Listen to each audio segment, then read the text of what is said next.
بسم اللہ الرحمن الرحیم۔ السلام علیکم۔ ہمارے چینل کہانی ہب آفیشیل میں خوش آمدید۔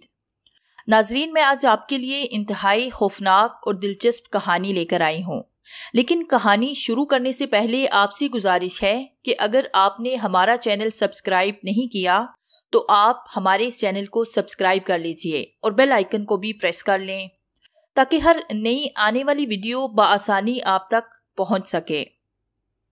آدھے سے زیادہ شہر اس بات سے بخوبی آگاہی رکھتا تھا کہ سمیر اور سہانا ایک دوسرے سے ٹوٹ کر محبت کرتے تھے۔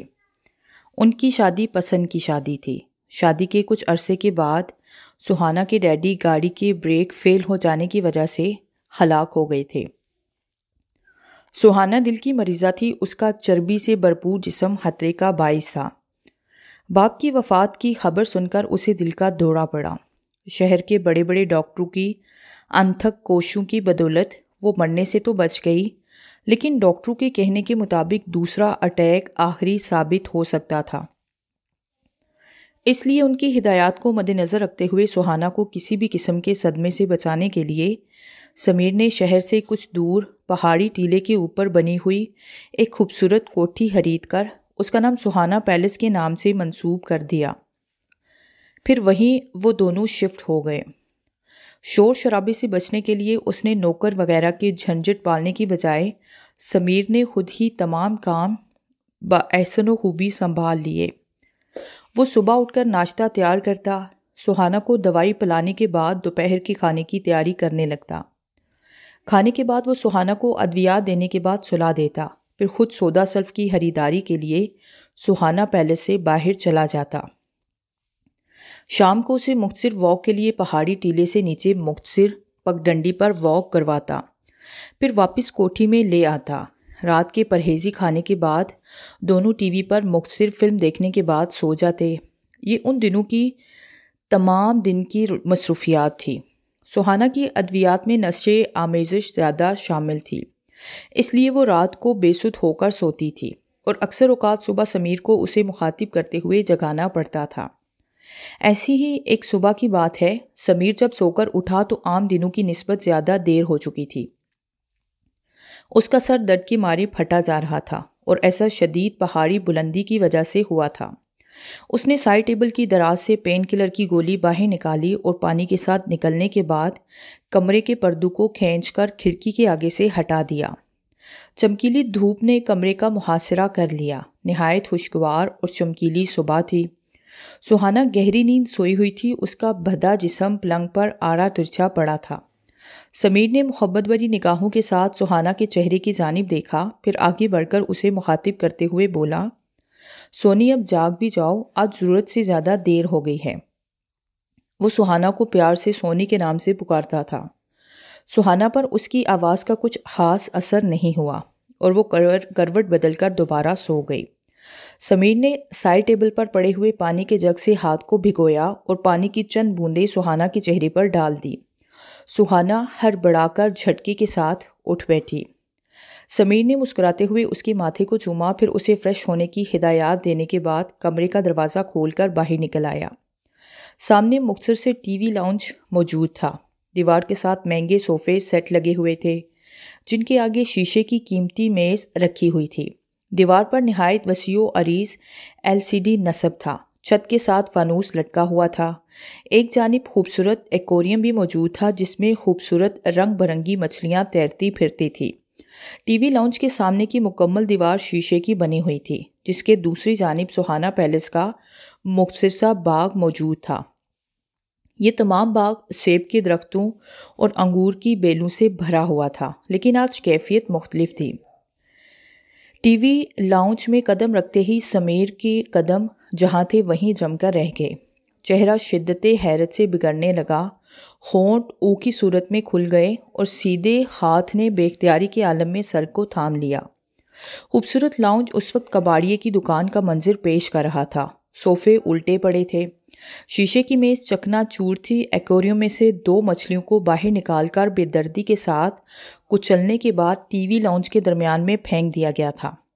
سمیر نے گھبرا کر بیڈ کے دروازے کو بند کر کے اسے باہر سے کنڈی لگا دی۔ سمیر اپنی بیمار بیوی کو پریشان نہیں کرنا چاہتا تھا۔ ڈاکٹروں کی ہدایات کو مد نظر رکھتے ہوئے یہ اقدام ضروری تھا۔ اس نے پھرتی کے ساتھ پہلے چکنا چور میز کی کرسیوں کو سمیٹا اور ڈسٹ بن میں پھینک دیا، پھر صوفوں کو سیدھا کیا، مری ہوئی مچھلیوں کو اٹھا کر باہر پھینکا، پھر بیرونی دروازے چیک کرنے لگا۔ دروازے اندر سے لاک تھے۔ لان میں جرمن شیفرڈ بھاگتا پھر رہا تھا۔ دروازوں کے علاوہ کوٹھی میں داخل ہونے کا مزید راستہ وہاں موجود نہیں تھا۔ اس نے سر کو جھٹکا اور ناشتے کی تیاریوں میں لگ گیا۔ ناشتہ دونوں میاں بیوی نے اپنی خواب گاہ میں کیا۔ آج کے دن سمیر نے سہانا کو واک نہیں کروائی۔ دوائی دینے کے بعد اس نے خود گھر سے باہر کا رخ کیا۔ ارد گرد کے لوگوں سے کوٹھی کے متعلق معلومات حاصل کی، لیکن کچھ خاص پیش رفت نہ ہو سکی۔ تب اس نے پہاڑی کے نیچے موجود مختصر پولیس اسٹیشن کا رخ کیا، رپورٹ لکھوائی اور واپس کوٹھی میں چلا آیا۔ دوپہر کو حوالدار محمد حسین نے کوٹھی کے دروازے کی بیل بجائی۔ اندر داخل ہونے کے بعد اس نے ٹی وی لاؤنج کا معائنہ کیا، چند گھسے پٹے سوالات کیے اور رپورٹ مکمل کر کے واپس چلا گیا۔ سہانا نے حوالدار کے آنے کی وجہ دریافت کی۔ تب سمیر نے اسے یہ کہہ کر مطمئن کر دیا کہ وہ معمول کی چیکنگ کے لیے تمام ہل اسٹیشن والوں کے مکانات کو چیک کر رہا ہے۔ باقی کا دن معمولات کے دوران گزر گیا۔ دوسری صبح جب سمیر سو کر اٹھا تب سر میں درد موجود تھا، لیکن آج گزشتہ دن کی نسبت کم تھا۔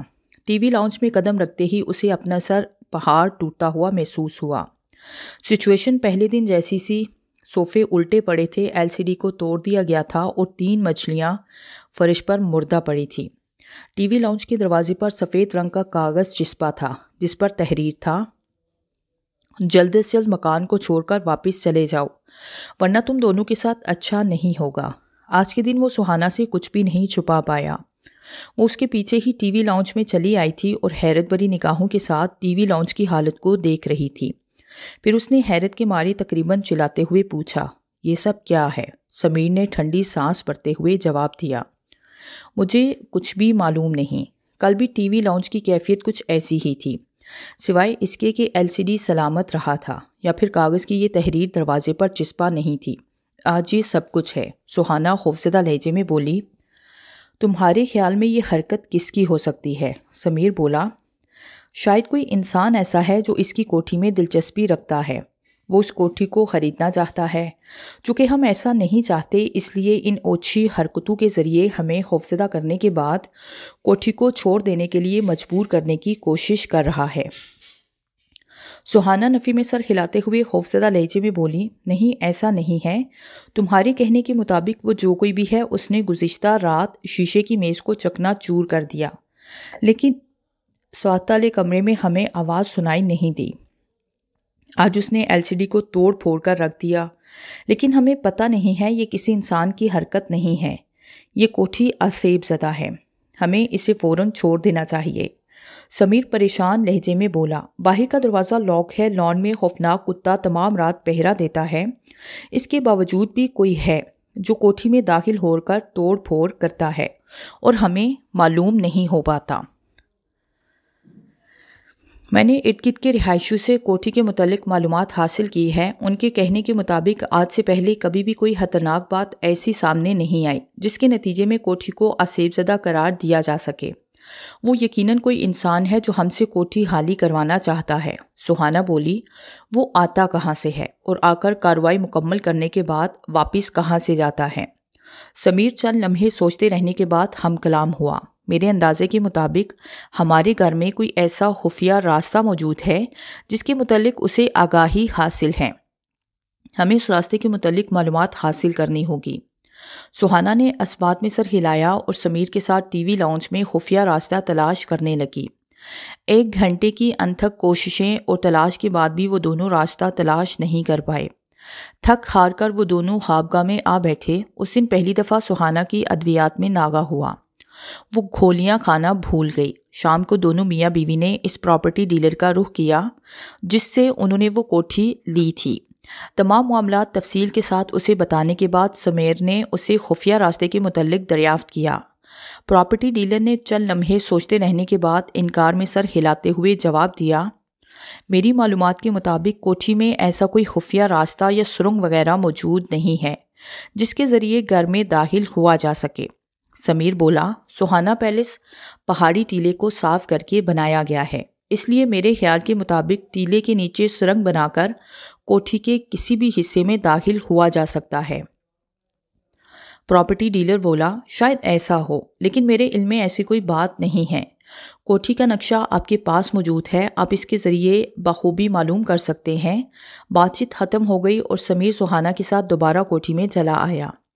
کوٹھی کا نقشہ ان کے کمرے میں الماری کی دراز میں رکھا ہوا تھا۔ انہوں نے نہایت باریک بینی کے ساتھ اس کا مطالعہ کیا، لیکن وہاں کسی بھی قسم کا تہخانہ، سرنگ یا پھر خفیہ راستہ موجود نہیں تھا۔ رات کا کھانا انہوں نے جلدی کھایا۔ آج کی رات سہانا نے خود دوائی نہیں کھائی، وہ جاگ کر بھوت کا انتظار کرنا چاہتی تھی، جو دھیرے دھیرے تمام ٹی وی لاؤنج کی چیزوں کو تباہ کر رہا تھا اور جسے ان دونوں کا کوٹھی میں رہنا ایک آنکھ نہیں بھاتا تھا۔ سہانا ایک بیمار عورت تھی، اس لیے رات 2 بجے تک جاگنے کے بعد وہ گدے گھوڑے بیچ کر سو گئی۔ صبح آنکھ دیر سے کھلی، ٹی وی لاؤنج میں پڑا ہوا ایکویریم ٹوٹا ہوا تھا اور دروازے پر دوسری تحریر موجود تھی جس پہ لکھا تھا، تفتیش کرنے کی ضرورت نہیں، کوٹھی میں کوئی بھی خفیہ راستہ یا پھر سرنگ موجود نہیں ہے۔ مجھے اندر آنے کے لیے ان چیزوں کی ضرورت نہیں، میں دیواروں کے اندر گھس جانے کی صلاحیت رکھتا ہوں، اس لیے بے وقوفیاں کرنے کی بجائے جلد از جلد گھر کو چھوڑ دینے کی کوشش کرو، تم دونوں کے حق میں یہ زیادہ بہتر ہوگا۔ تحریر کو پڑھنے کے بعد سہانا نے دونوں ہاتھوں سے منہ کو ڈھانپا اور ہچکیاں لے کر رونا شروع کیا۔ سمیر نے پریشان کو نگاہوں کے ساتھ اسے دیکھا۔ اس نے گزشتہ تمام دن گولیاں نہیں کھائی تھی، اس کی طبیعت بھی بگڑ سکتی تھی۔ سمیر نے اسے کاندھے کے پاس سے تھام کر سہارا دیا اور خوابگاہ میں موجود بیڈ پہ لٹا دیا، پھر خود پولیس کو فون کرنے لگا۔ دوسری جانب فون انسپکٹر نسیم احمد نے ریسیو کیا۔ سمیر نے اسے تمام حالات سے آگاہ کرنے کے بعد جلد از جلد کوٹھی پر آنے کے متعلق کہا اور خود ناشتہ تیار کرنے لگا۔ دونوں میاں بیوی نے ناشتہ خاموشی کے ساتھ کیا، پھر انسپکٹر کی آمد کا انتظار کرنے لگے۔ انہیں زیادہ دیر انتظار نہیں کرنا پڑا۔ آدھے گھنٹے کے بعد وہ کوٹھی میں موجود تھا۔ 35 سے 40 سال کے درمیان عمر والا انسپکٹر نصیر احمد چہرے مہرے سے نہایت پڑھا لکھا اور جہاندیدہ انسان دکھائی دیتا تھا۔ اس نے ایک مرتبہ پھر تمام حالات تفصیل کے ساتھ سننے کے بعد تمام کوٹھی کا معائنہ کیا۔ کوٹھی کے ارد گرد موجود بائیں باغ اور لان میں قدموں کے نشانات تلاش کرنے کی کوشش کی۔ جرمن شیفرڈ کے سر پر پیار کے ساتھ ہاتھ پھیرنے کے بعد اس نے پوچھا، یہ تمام رات کھلا رہتا ہے؟ سمیر نے اس بات میں سر ہلایا۔ تب ٹی وی لاؤنج کے صوفوں پر بیٹھنے کے بعد اس نے سمیر اور سہانا سے مخاطب ہوتے ہوئے پوچھا، آپ دونوں کی کسی سے ذاتی دشمنی؟ دونوں نے انکار میں سر ہلایا۔ انسپکٹر بولا، یہاں آنے سے پہلے میں نے پراپرٹی ڈیلر والوں سے کوٹھی کے صدر دروازے کے متعلق معلومات حاصل کی ہیں۔ ان کے کہنے کے مطابق چند دنوں کے دوران کوٹھی کی لوکیشن کو مد نظر رکھتے ہوئے پراپرٹی کی خرید و فروخت میں اضافہ ہونے والا ہے۔ شاید ارد گرد موجود کسی ہمسائے کو پراپرٹی کی خرید و فروخت میں دلچسپی کے باعث اس بات کی خبر ہو گئی ہو اور وہ آپ دونوں کو دھمکیاں دینے کے بعد اس کوٹھی کو بیچ دینے کے لیے مجبور کرنا چاہتا ہو۔ میں نے اپنے آدمی کو ہدایت دے دی ہے کہ وہ جلد از جلد رپورٹ بنا کر ہمارے سامنے پیش کر دیں۔ سمیر پریشان لہجے میں بولا، جناب یہ سب تو بات کی باتیں ہیں، پہلے آپ یہ تو سوچیں کہ وہ گھر میں داخل کیوں کر ہوتا ہے؟ لان میں کتا کھلا پھر رہا ہوتا ہے، ٹی وی لاؤنج کا دروازہ لاک ہوتا ہے، کھڑکیوں کی چٹکیاں بھی لگی ہوتی ہیں۔ اس کے باوجود وہ نادیدہ مجرم نہ صرف لاؤنج میں داخل ہو جاتا ہے بلکہ توڑ پھوڑ کرنے کے بعد، دھمکیوں سے بھرپور خط بھی دروازے پر چسپاں کرنے کے بعد واپس چلا جاتا ہے۔ انسپکٹر بولا، اس کے متعلق بھی معلوم ہو جائے گا، آپ دونوں فکر نہ کریں، میں وقتی طور پر 2 پولیس والوں کی ڈیوٹی آپ کے گھر کے باہر لگا دیتا ہوں، اس کے بعد مزید پیش رفت کے متعلق سوچیں گے۔ دونوں میاں بیوی نے اس بات میں سر ہلایا اور انسپکٹر کوٹھی سے باہر چلا گیا۔ رات ایک دفعہ پھر سر پر آ گئی۔ سہانا نے دوسرے دن بھی دوائی نہیں کھائی، اسے رات سے خوف محسوس ہونے لگا تھا۔ رات کے 3 بجے تک وہ سمیر کے ساتھ لیٹی جاگتی رہی، پھر گہری نیند سو گئی۔ صبح سمیر کی آنکھ کھلی، سہانا اس کے ساتھ پوری طرح لپٹی ہوئی تھی۔ اس نے بمشکل تمام اپنے آپ کو اس کی گرفت سے آزاد کروایا، لیکن گرفت کافی مضبوط تھی، اس لیے اسے زیادہ زور لگانا پڑا۔ تب سہانا جاگ گئی اور حیرت بھری نگاہوں کے ساتھ سمیر کی جانب دیکھنے لگی۔ اس کی آنکھوں میں خوف کی پرچھائیاں موجود تھی اور آنکھوں کا ہدف سامنے موجود آرام گاہ کا دروازہ تھا۔ جو اندر سے لاک ہونے کے باوجود بھی کچھ عجیب منظر پیش کر رہا تھا۔ اس پر سفید کاغذ کا منپن کے ذریعے لگا ہوا تھا اور کاغذ پر لکھا تھا، تم دونوں میں پہلی موت عورت کی ہوگی، بعد میں پچھتانے کی ضرورت نہیں، اب بھی وقت ہے، گھر چھوڑ کر شہر شفٹ ہو جاؤ۔ سہانا منہ ڈھام کر رونے لگی۔ اسے اپنے دل میں شدید درد کی ٹیسیں محسوس ہوتی رہی۔ سمیر نے پریشان نگاہوں کے ساتھ اس کی جانب دیکھا، پھر کچھ کہے بغیر انسپکٹر نصیر احمد کو فون کرنے لگا۔ 15 منٹ کے بعد وہ ان دونوں کے سامنے موجود تھا اور حیرت بھری نگاہوں کے ساتھ کاغذ پر لکھی ہوئی دھمکی کو پڑھنے میں مصروف تھا۔ چند لمحے کچھ سوچتے رہنے کے بعد اس نے کھڑے ہوتے ہوئے کہا، میں آپ دونوں سے علیحدگی میں بات کرنا چاہتا ہوں، اگر آپ دونوں کو اعتراض نہ ہو۔ سمیر بولا، مجھے یقین تھا کہ آپ ہم دونوں میں سے ایک کو مجرم گردانیں گے۔ ٹھیک ہے، سچویشن ہے بھی کچھ ایسی ہی، آپ حق بجانب ہیں۔ انسپکٹر اٹھ کر لان کی جانب چل دیا۔ سمیر اس کے ساتھ تھا۔ لان میں میز اور کرسیاں موجود تھی۔ کرسی پر بیٹھنے کے بعد چند لمحے خاموش رہ کر حالات کے متعلق سوچنے کے بعد وہ بولا، آپ دونوں کی شادی کو کتنا عرصہ ہوا ہے؟ سمیر نے مختصر سا جواب دیا، 2 سال۔ اولاد نہیں ہے؟ انسپکٹر نے پوچھا۔ سمیر نے نفی میں سر ہلایا۔ سہانا کے آگے پیچھے کون کون موجود ہے؟ باپ تھا، 3 مہینے پہلے ایکسیڈنٹ میں ہلاک ہو گیا۔ انسپکٹر بولا، ایکسیڈنٹ کیسے ہوا تھا؟ گاڑی کے بریک فیل ہو گئے تھے، گردن کے ہڈی ٹوٹنے کی بدولت موت واقع ہو گئی۔ انسپکٹر نے ہنکارا بھرا پھر معنی خیز لہجے میں بولا، سہانا ایک کروڑپتی باپ کی لڑکی ہے، اس کی موت کے بعد جائیداد کا مالک کون ہوگا؟ سمیر بے چین لہجے میں بولا، آپ کیسی باتیں کر رہے ہیں؟ وہ بھلا کیوں مرنے لگی؟ اور مجھے اس کی جائیداد سے کوئی سروکار نہیں ہے۔ اگر اس کی مرنے کے بعد ٹرسٹ والوں کو دے دی جائے تب میں احتجاج نہیں کروں گا۔ انسپکٹر نے پوچھا، وہ دل کی مریضہ ہے، اس کے دل کے 2 بال پن ہیں، ہلکا پھلکا دچکا بھی وہ برداشت کرنے کے قابل نہیں ہے۔ جن بھوتوں کا یہ قصہ اس کے لیے 100% موت کا باعث بن سکتا ہے۔ میرے خیال میں جب سے سہانا پیلس میں ٹینشن کا آغاز ہوا ہوگا تب سے سہانا نے علاج میں بھی بے احتیاطی شروع کر دی ہوگی۔ سمیر نے اسبات میں سر ہلایا، پھر عجیب سے لہجے میں جواب دیا، میں مزید یہاں کوٹھی میں قیام نہیں کرنا چاہتا، لیکن سہانا کی کیفیت کو مد نظر رکھتے ہوئے کٹھن سفر اس کے لیے مناسب نہیں، اور آپ اچھی طرح سے جانتے ہیں کہ یہاں سے شہر تک کا سفر کتنا دشوار گزار ہے، سہانا برداشت نہیں کر سکتی۔ انسپکٹر نے اسبات میں سر ہلایا اور اسے بیٹھے رہنے کا اشارہ کرتے ہوئے خود اٹھ کر ٹی وی لاؤنج کی جانب چل دیا۔ سہانا لاؤنج میں سر پکڑے افسردہ بیٹھی تھی۔ انسپکٹر نے اسے تسلی دی، پھر گمبھیر لہجے میں بولا، پریشان ہونے سے مسئلے حل نہیں ہوا کرتے، ان کے لیے کوششیں کرنا پڑتی ہیں۔ انسان سے بڑھ کر اس دنیا میں کوئی بھی مخلوق ایسی نہیں ہے جس سے خوف محسوس کیا جا سکے۔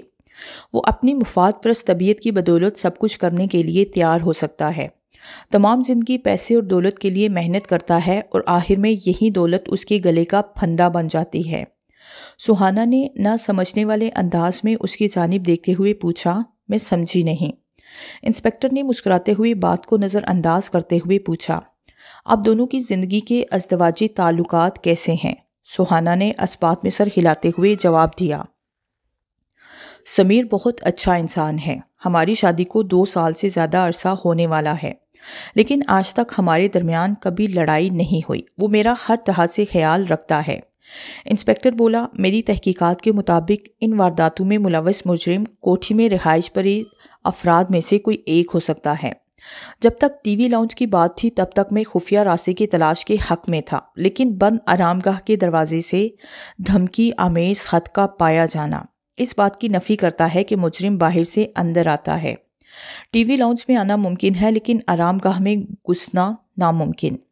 ایسا صرف آپ یا پھر سمیر ہی کر سکتے ہیں۔ ان چند باتوں کو مد نظر رکھتے ہوئے میں نے ٹیلی فون کے محکمے والوں سے بات چیت کرنے کے بعد سمیر کا موبائل فون کا ریکارڈ چیک کیا۔ ایک نمبر کی بختات تھی، وہ کسی لڑکی کا نمبر ہے جس کا نام عالیہ ہے۔ کیا آپ کسی ایسی لڑکی سے واقف ہیں؟ سہانا نے انکار میں سر ہلایا، لیکن اس کے چہرے کے تاثرات اس بات کی گواہی دے رہے تھے کہ وہ کسی نہ کسی حد تک لڑکی کو جانتی ہے۔ انسپکٹر بول رہا تھا، بہرحال اس لڑکی کے متعلق مزید معلومات کرنے پر کچھ مزید انکشاف ہوئے۔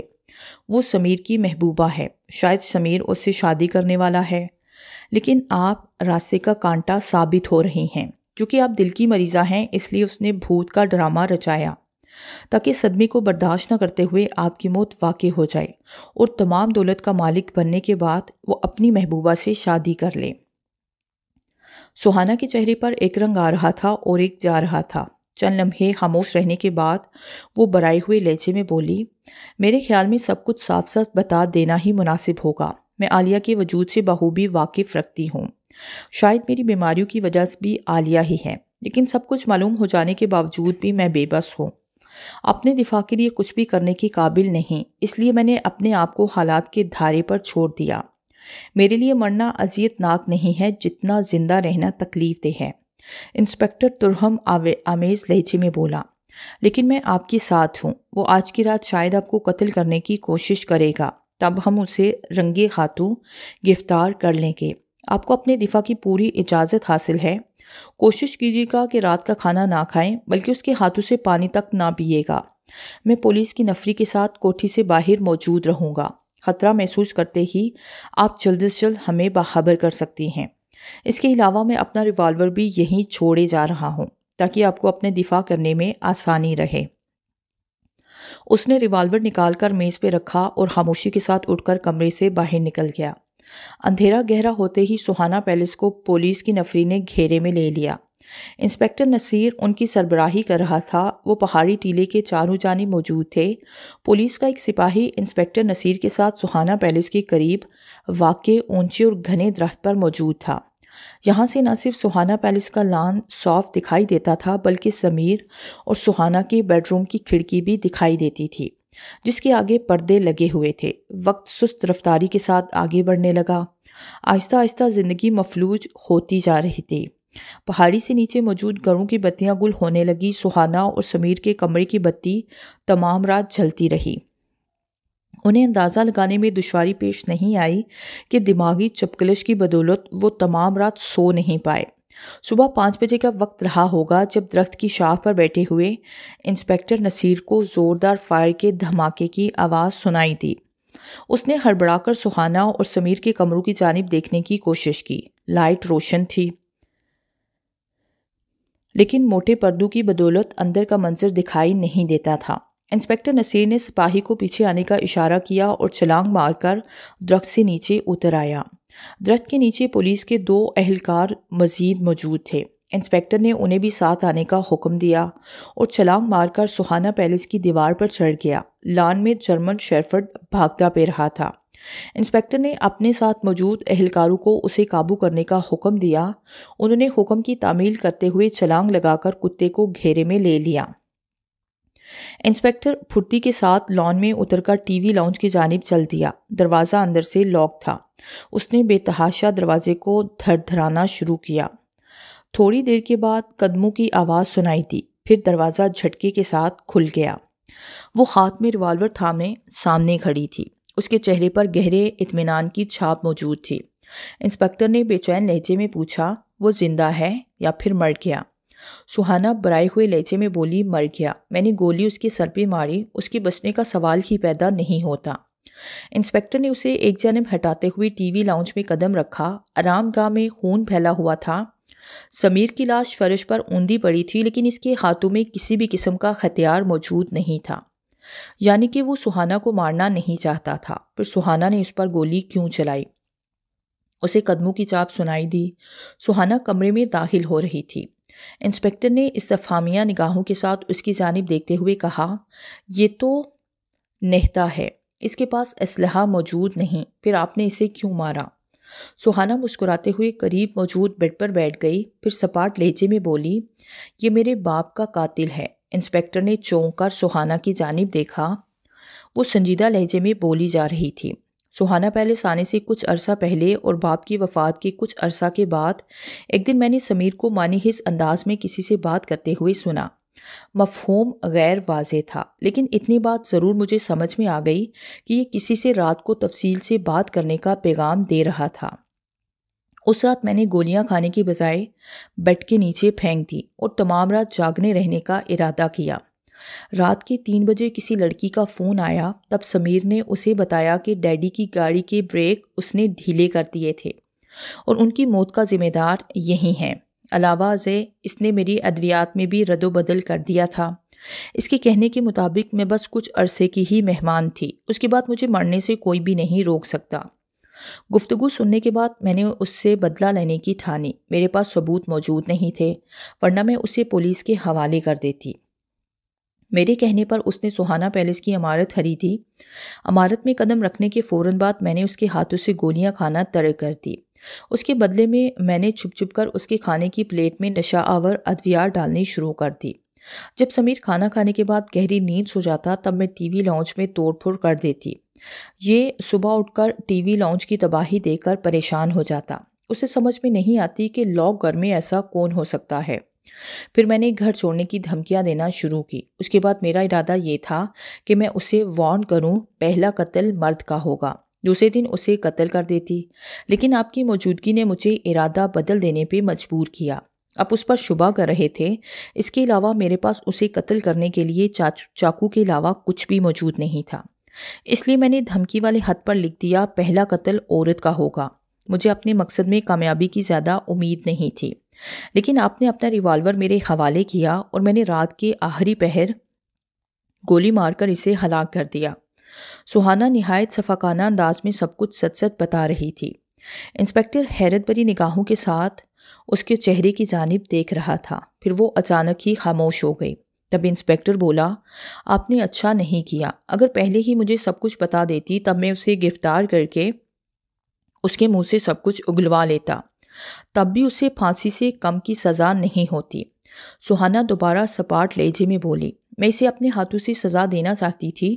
اس نے عالیہ کے ساتھ مل کر مجھے دھوکہ دیا، مجھے مارنے کی کوشش کی، میں برداشت کر سکتی تھی، لیکن اس نے نہایت ہی بے دردی کے ساتھ میرے باپ کو قتل کیا۔ یہ بات میرے لیے برداشت سے باہر تھی۔ میں اسے تمام عمر معاف نہیں کر سکتی تھی، اس لیے میں نے اسے خاموشی سے قتل کر دیا۔ اب مجھے اس بات کی پرواہ نہیں ہے کہ عدالت مجھے اس کے قتل کی بدولت کتنے عرصے کی سزا دیتی ہے، بس میرا ضمیر مطمئن ہے کہ میں نے اپنے باپ کی قاتل سے بدلہ لے لیا۔ انسپکٹر نے طویل سانس لیتے ہوئے کچن کا رخ کیا، وہاں سے چاقو اٹھایا اور کمرے میں موجود سمیر کی لاش کے ہاتھوں میں پکڑا دیا۔ پھر باہر کھڑے اہلکاروں کو آواز دی۔ وہ فوراً کمرے میں داخل ہوئے۔ تب انسپکٹر بولا، لاش کو اٹھوانے کا بندوبست کرو۔ سہانا بی بی نے اپنے دفاع کے طور پر گولی چلائی، جس کی بدولت شوہر کی موت واقع ہو گئی۔ اس لیے ہمیں کوشش یہی کرنی ہے کہ سہانا بی بی پر حرف نہ آنے پائے اور عدالت انہیں باعزت بری کر دے۔ سپاہیوں نے اس بات میں سر ہلایا اور لاش کو فرش سے اٹھانے لگے۔ سہانا تھکے ہوئے قدموں کے ساتھ آگے بڑھی اور بیڈ کے کنارے بیٹھ کر تشکر آمیز نگاہوں کے ساتھ انسپکٹر نصیر احمد کی جانب دیکھنے لگی۔